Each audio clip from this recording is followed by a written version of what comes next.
Bismillahirrahmanirrahim. Assalamualaikum warahmatullahi wabarakatuh. Sampurasun.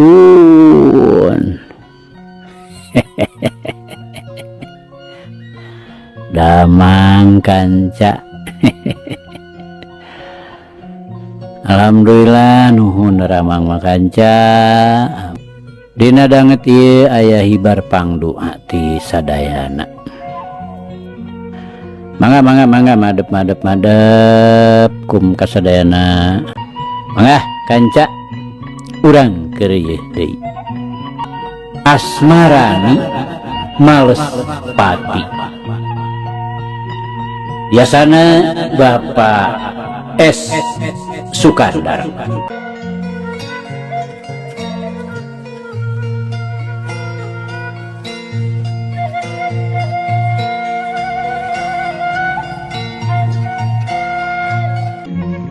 Kamari teh kanca parantos dugika asmarani ngagik-gik nyungsirikeun anu adu belajar. Puguh sasat panon anu dipusti-pusti teh ayeuna dicolok pisan ku curug. Apan panon mah tong borok ku curug. Dalah kapareungpeunan ku kakebul oge sakitu nyeri peurihna. Duy kadinya nya kanca. Mangga. Urang lajengkeun.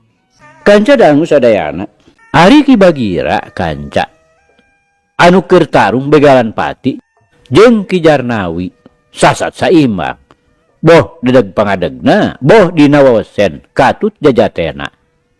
Ngan bedana teh ari Ki Bagira mah teu boga ilmu kawedukan, ari Ki Jarnawi boga kawedukan.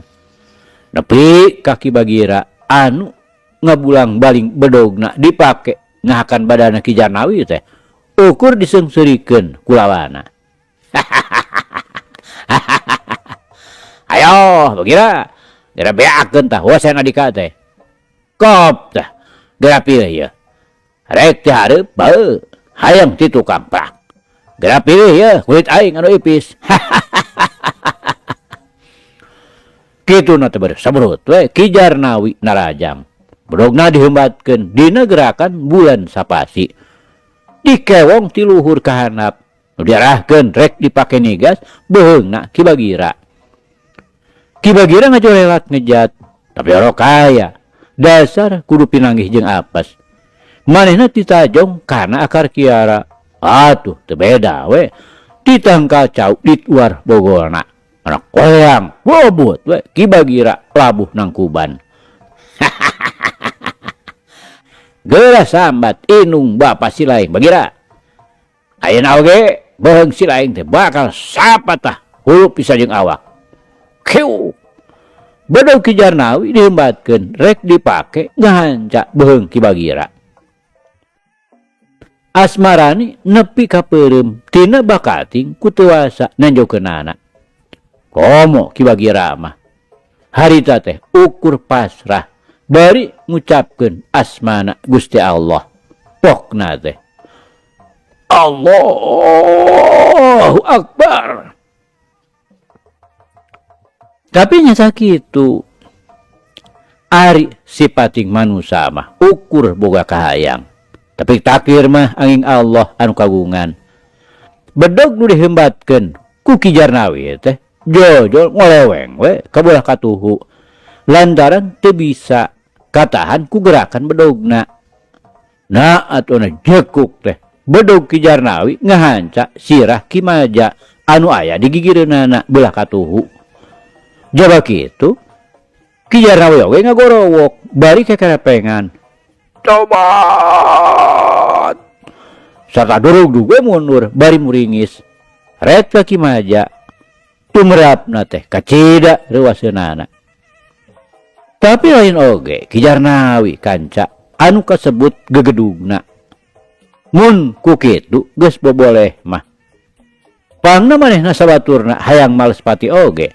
Puguh geus sadia atawa geus mibanda wawasen anu cek ijiran manehanana mah leuwih unggul. Ki Jarnawi sidakep mepet bayu Pancadria.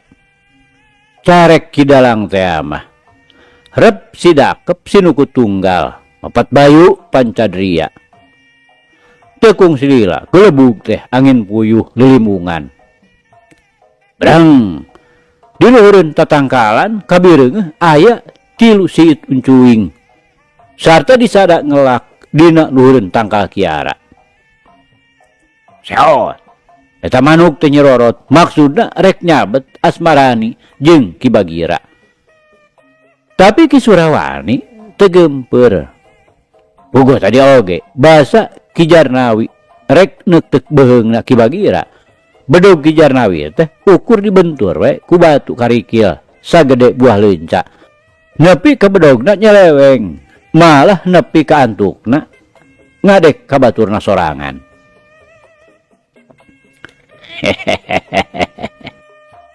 Ilmu juri kata mah Ki Jarnawi sakilat Ki Surawani ngebutkeun iketna anu keur dipake manuk sirit uncing teh na leok teh seot kuapruk we ngaranggem sirahna Ki Jarnawi anu cita tadi manen si dakep keur mapatkeun ajianana. Ulah ngaluluhi pangeran anu maha kawasa maneh setan. Pokna Ki Surawani ngagorowok nepi ka Asmarani jeung Ki Bagira ngarasa katorekan. Tobat. Ki Jarnawi ujug-ujug ngaguling. Sedengkeun manuk sit uncueng mah geus mumbul deui ka luhur. Kop Ki Surawani nyokot batu karikil. Balasat we. Batu karikil teh disintrek. Lir panah nu leupas tina gonewa. Cepruk. Bener kana eta manuk balasat deui. Batu karikil disintrek deui. Cepruk. Keuna kana manuk anu hiji deui. Nepi ka tiluanana ragrag ninggang kana badana Ki Jarnawi. Gulipak, gulipak. Ki Jarnawi gegerelengan. Gulang-guling badis we muning menang mencit. Oro ngutahkeun getih lalamaran. Bari adu glajar. Tung-tung nama blak bae manehna nang karak bengkang. Getihna ngalembereh tina sungutna.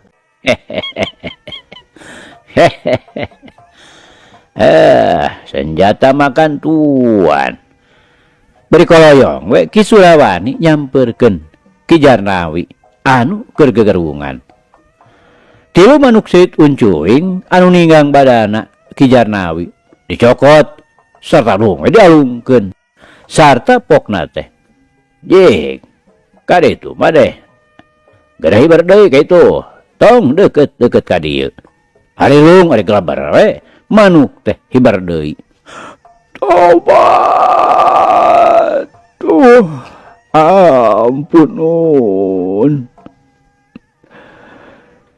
Kaula teh minta hirup we.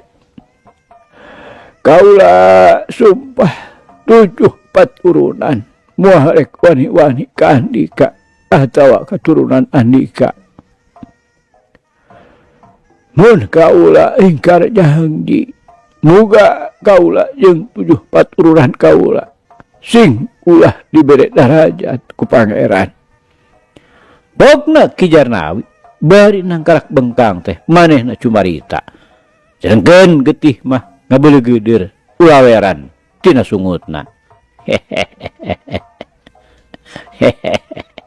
Hudang kisila beri keplak we sirah Ki Jarnawi ditepak. Korejat Ki Jarnawi hudang puk we nyuu bari acong-acongan nyembah ka Ki Surawani. Red Ki Surawani ka Ki Maja anu masih keneh adu glajar. Dumeh panona bocos dicolok ku curugna Asmarani. Hek disampeurkeun. Sakali nepak sirahna we koreja teh manehna teh hudang. Bari mengpekan panon ku 2 dampaleungeunna. Kitu deui Ki Jumadi. Harita manehna oge kokosodan. Puguh panonna karasa nyanyautan. Sasat dicolok ku tungtung bukna Asmarani. Udang gesilah. Bari ditepak sirahna. Koreja teh Ki Jumadi oge hudang. Gek dari parendeng jeung Ki Maja. Ari Ki Jarnawi mah manehna masih keneh tepak deku bari acong-acongan nyembah. Hudang kejar nawi hudang teh hade andika acong-acongan nyembah ka kaula teh. Ya kecilah nu wajib ku andika disembah mah lain kaula. Sabab kaula mah sarua we jeung andika papada jalma anu boga kalemahan jeung kakuranganana. Oge loba dosa jeung kasalahanana.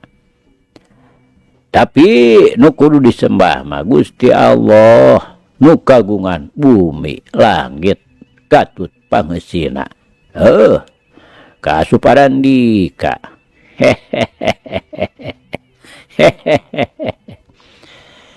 Surawani tetep ngahehe. Kaulah teh nun da hirup bae. Sareng rumaos kaulah nu lepat nun. Kejar nawi meh bareng jeung baturna. Bari ngarauk tungkul siga buek menang mabuk we.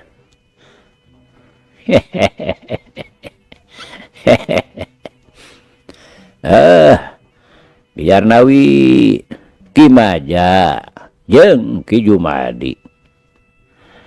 Arandika datang ka hareupeun kaula teh. Lain rek males pati lumeh Guru Andika Ki Jamadin aja. Anu pancek Andika mah cenah dipateni ku kaula. Lain kitu. Heun Ki Surawani nyaritana eureun neuteup seukeut kanu tiluan. Sumuhun kaula teh maksa teh kitu. Tapi ayeuna mah kaula teh parantos teu gaduh maksad kitu. Numawi kaula sadayana neda ampun sareng neda hirup. Kejar nawi nyaritana bari nyusutan getih anu masih keneh halembere tina sungutna.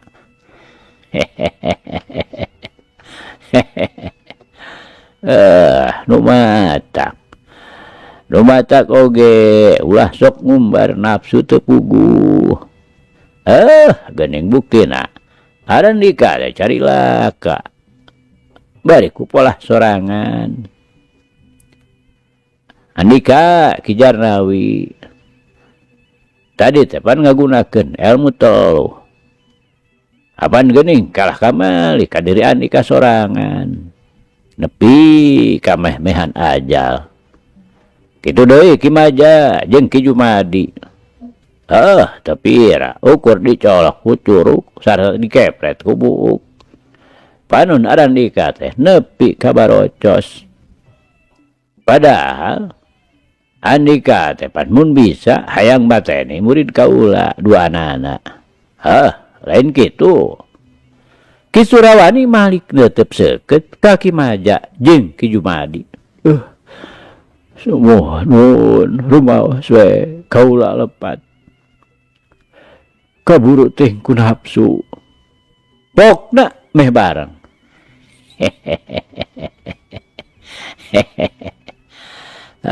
Ke lanan ngobrol mah nya gampang. Ari Arandika tiluanana ayeuna geus ngarasa cager sabihara-sabihari atawa masih keneh boga ka nyeri. Ki Surawani nanyakeun, boh Ki Janawi, boh Ki Maja jeung Ki Jumadi kabeh pada nyebutkeun masih keneh karasa boga ka nyeri akibat tadi urut patelak. Kumaha mun ku kaula sugan parang rek diubaran. Nah, Arandika sadia. Ki Surawani nanyakeun, "Duh, hatur nuhun kana kasayan Andika.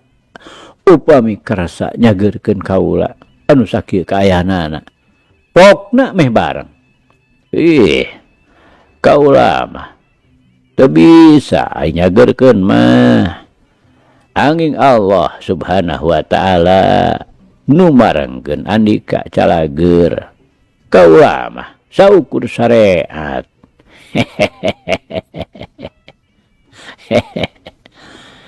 Berikop ki Surawani nyokot cai kana batok, disiukeun kana cinyusu, reguk diuyup, sebrot diburakeun ka tiluanana kana beungeutna. Cek kumaha ayeuna masih gadeh karasa.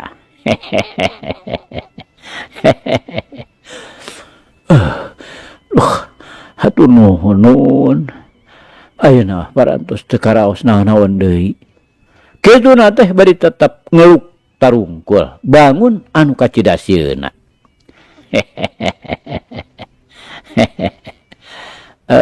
Tadi teh Arandika sumpah yen moal ngalakukeun deui atawa kumawani deui ka kaula jeung katurunan kaula. Anu hartina rek tobat, lain kitu. Tah upama Andika tobat, lain bae ka kaula jeung katurunan kaula. Kitu deui ka murid-murid kaula. Tapi oge eta sumpah teh kudu kasakumna manusia. Andika kudu tobat ka Gusti Allah. Janji moal rek ngalakukeun deui kajahatan ka sasama manusia. Dah upama kitu kakara tobat Arandika teh ditampi ku Gusti Allah. Cik kumaha? Ngarti.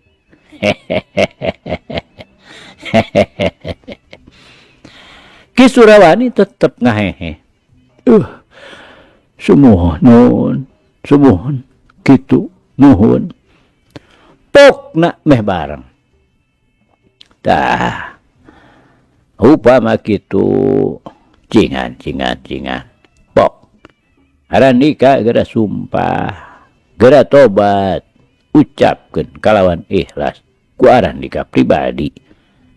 Kalawan ya teu kudu dipapatahan ku kaula, bisi ngarasa dipaksa. Pek kayaknya kaula ngadengekeun. Ari gorolang teh piluanana nyaeta Ki Jarnawi, Ki Maja jeung Ki Jumadi ngalisankeun tobat yen moal ngalakukeun deui sagala rupa kajahatan ka sasama manusia. Sarta mun ingkar muga ulah dibere darajat 7 paturunan. Kitu pokna mani bareng. Tah syukur ari kitu mah. Kasalahan Arandika boh ka kaula, boh ka murid kaula. Ku kaula dihampura. Atunya kitu kene. Boh kaula, boh murid kaula. Nyi Dewi atawa Ki Bagira ku Arandika muga dihampura. Sabab ari jelema mah tara salawasna aya dina bener, tara salawasna aya dina salah. Sabab bener jeung salah teh salawasna silih ganti. Jeung bener salah teh moal bisa dileungitkeun. Atawa urang hayang ngaleungitkeun bener jeung salah. Ngaleungitkeun nu goreng. Sarua we hesena. Jeung urang kudu ngaleungitkeun ulah aya peuting atawa ulah aya beurang. Ulah aya poek, ulah aya caang. Pan pamohalan. Sabab eta mah estuning hukum alam papasangan. Sareng kersaning Allah Subhanahu wa ta'ala nu kagungan bumi langit katut pangeusina, nu kagungan hirup jeung ajalna manusia.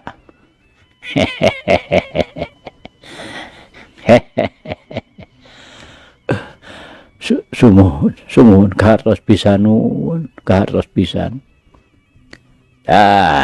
Upama Arandika ngagugu nafsu ngumbar amarah, hayang ngarah atawa ngakalakeun ka jalma anu mateni guru Andika. Nu tadina disangka kaula tong boro ka kaula anu memang teu rumasa. Dalah kajalma anu sajen oge ulah dilakukeun. Lantaran males dendam atawa males pati teh baris manjang ngaruntui nepi ka sababaraha turunan.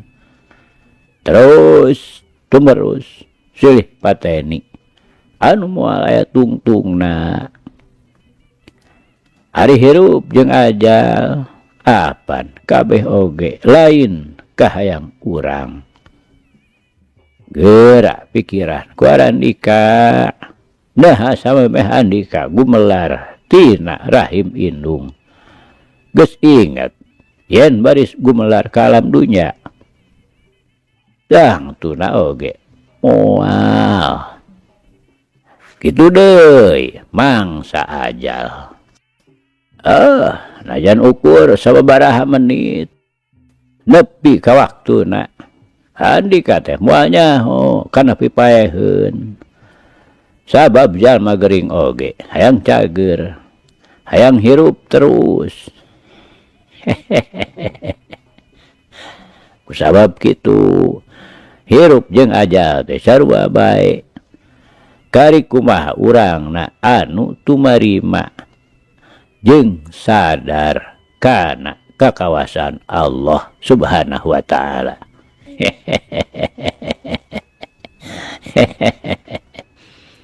Ki Surawani nutup carita anak-anak. Dah ayeuna mah Arandika geus cager deui. Geus we atuh. Ku kaula jeung ku murid-murid kaula. Apan geus kadenge sumpah Arandika.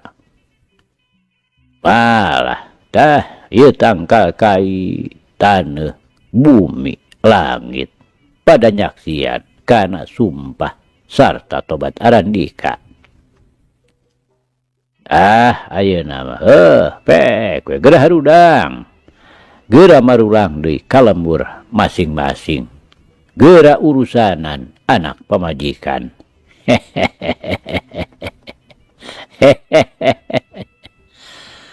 Ki Surawani ngajurung laku. Tapi anarek jung hudang. Kabeh oge tah aya nu bisa hudang. Karasana berat bujur teh asa rapet jeung taneuh.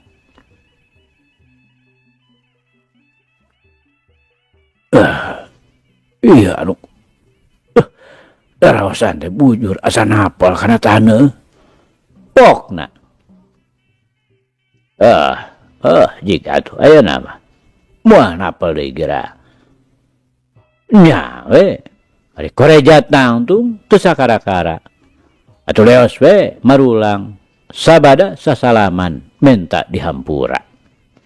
Kanca dangu sadayana urang tunda heula lalampahanana Asmarani alias si Cende Wulung, Ki Bagira jeung Ki Surawani nu jadi guruna. Maranehanana nyaeta guru jeung dua muridna. Terus maratuh di leuweung Cilanggeng tutugan Gunung Wayang.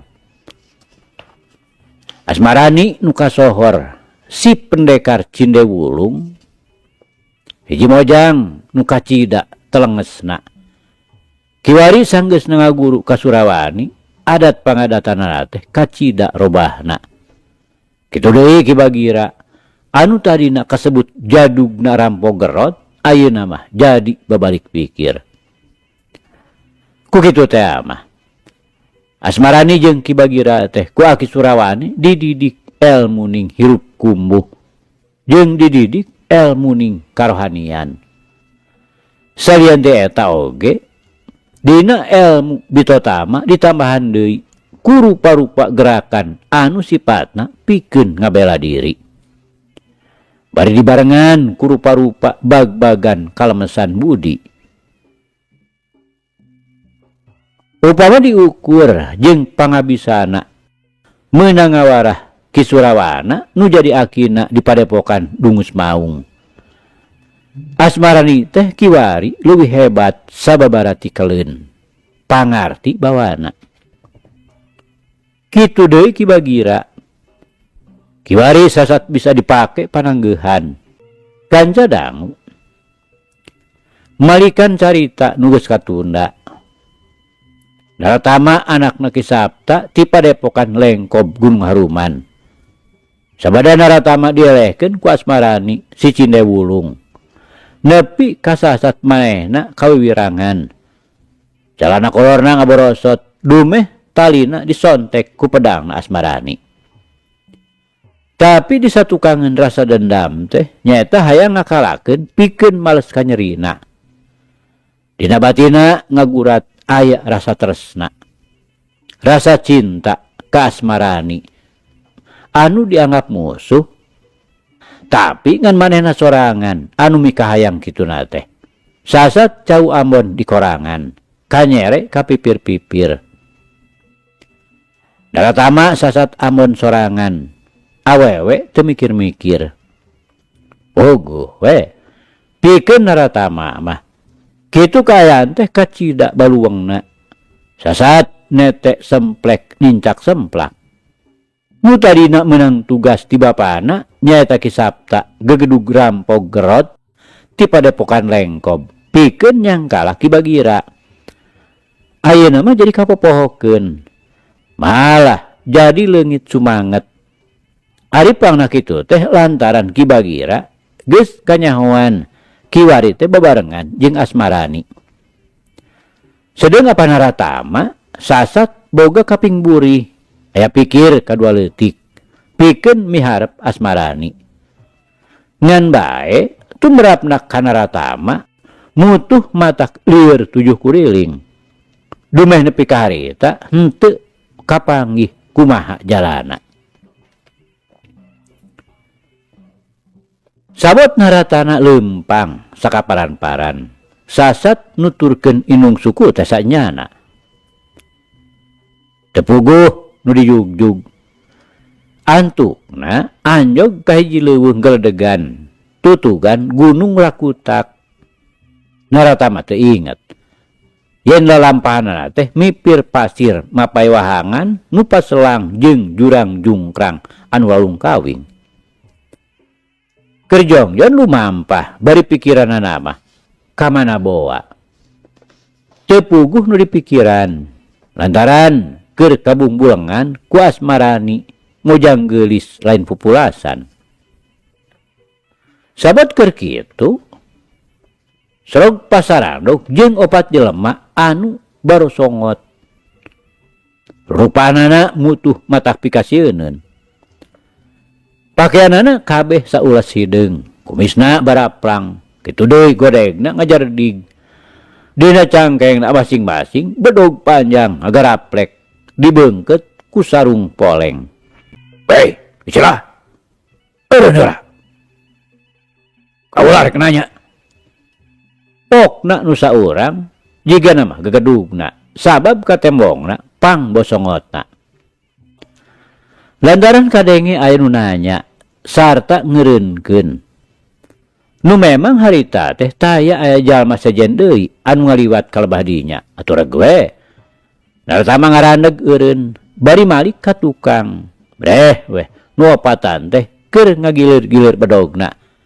Kawasna mah maksudna mah pikeun nyingsieunan Naratama anu harita dieureunkeun. Kakaula kitu andikananya teh Naratama nyaritana leuleuy. Biasana tara kitu Naratama teh. Sabab basa-basina sok teu treugeus. Nak kasadeui atuh. Pan waya di dieu teh. Ukur andika sorangan. Bet bodoh biko andika mah. Hah? Kisah? Ceuk nu saurang anu kasebut gegedugna. Naon kitu pangna Arandika ngeureunkeun kaula anu keur liwat teh. Naratama masih keneh leuleuy sarta api-api teu ngarti. Padahal manehna oge geus surti tang tuh ieu jalma teh rampog anu memangna pagaweanna kitu mah taya bedana jeung pagawean manehanana. Ya, kisah. ieu daerah nu ditincak ku Andika teh wewengkon kaula. Jadi sing saha anu ngaliwat kalebah dieu kudu seba saayana anu dina saku atawa sakur babawaan naon bae. Ngarti?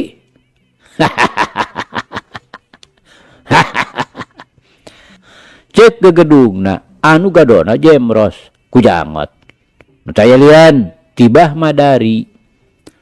Ari batur-baturna nu tiluan deui ngaranna teh Juma, Kemed, jeung Ibra. Memang di daerah Sukarame mah maranehanana teh geus kaciluk begal, purah megatan nu ngaliwat. Mun nu ngaliwatna kalebah dinya teu mikeun barangna anu dipenta. Pasti we ditaraga ku kakerasan. Malah tampolana mah nepi ka dipergasa. Ke. Hari kitu kumaha? Nah kaula teh teu meunang ngaliwat ka dieu atawa kumaha? Naratama ayeuna mah nyaritana rada tegeug. Ku kitu teh mah asa dihina basa. Ngaliwat kalebah dinya make kudu seba banda sagala. Sok padahal mun naratama inget kana laku lampahna sorangan atawa laku lampahna nu jadi bapana Kisapta. Pan pagaweana teh kitu. Taya bedana jeung anu sok dijalankeun ku maranehanana. Tapi dasar jelema sok hayang menang sorangan. Mana komo mun kapentingan dirina pribadi diganggu batur sarta matak ngarugikeun ka dirina. Naratama harita teh teu burung we beungeutna euceuy lir beusi atah beuleum. Tina bakating kunahan amarah. Manehna teu inget yen upama manehna jeung batur-baturna ngalakukeun pagawean kitu teh saperti nu dijalankeun ku Bah Madari sabaturna ka pihak manehna. Tumrapna teh pasti bakal sarua mun manehna ngalakukeun kitu ka batur. Tapi nya kitu kunaratama sama sakali teu kapikir. Dan nu dipikirna manehna teh rek dirugikeun ku batur. Anu matak naratama jadi ngabudaya nafsuna. Emang Bah Madari sabaturna teh geus kabiasaanana sok ngabegal palebah jajalaneun daerah Sukarame. Babakuna anu dipegat atawa anu dibegal lebah dinya teh kuli-kuli kontrak. Boh anu rek marulang kalemburna, boh anu rek miang ka kontrak-kontrak rek ngadon karuli. Sabab mangsa harita mah di daerah Pakidulan Bandung teh keur meujeuhna rame dugdegna ngagarap pabrik-pabrik teh atawa kina anu dilakukeun ku bangsa Walanda jeung saliyana. Tapi ari naratama mah harita teh tacan nincak jalan gede anu kapacet. Kitu deui dina Gok Pasarandog jeung rombongan Bah Madari. Nyaeta di daerah Lamping Gunung Rakutak nu aya ditonggoheun lembur Sukarame. Ngan harita Bah Madari sabaturna kakara turun ti padumukanana. Maksudna mah rek megat anu ngaliwat di pepengkolan. Aduh kanca cak. Ih carita urang pungkas heula kanca nya. Insyaallah enjing jaga ninggeto. Ieu hanca urang lajengkeun deui. Muga urang aya dina kasehatan bari aya dina widi Gusti masih kena dipaparinan yuswa. Atur nuhun kanca. Atur nuhun. Ieu carita urang tunda di Hanjuang siang, tenden di handeuleum sieum. Paragi nyokot ninggalkeun mangsa datang samper deui. Hatur nuhun, hapunten. Wabillahi taufiq wal hidayah. Wassalamualaikum warahmatullahi wabarakatuh.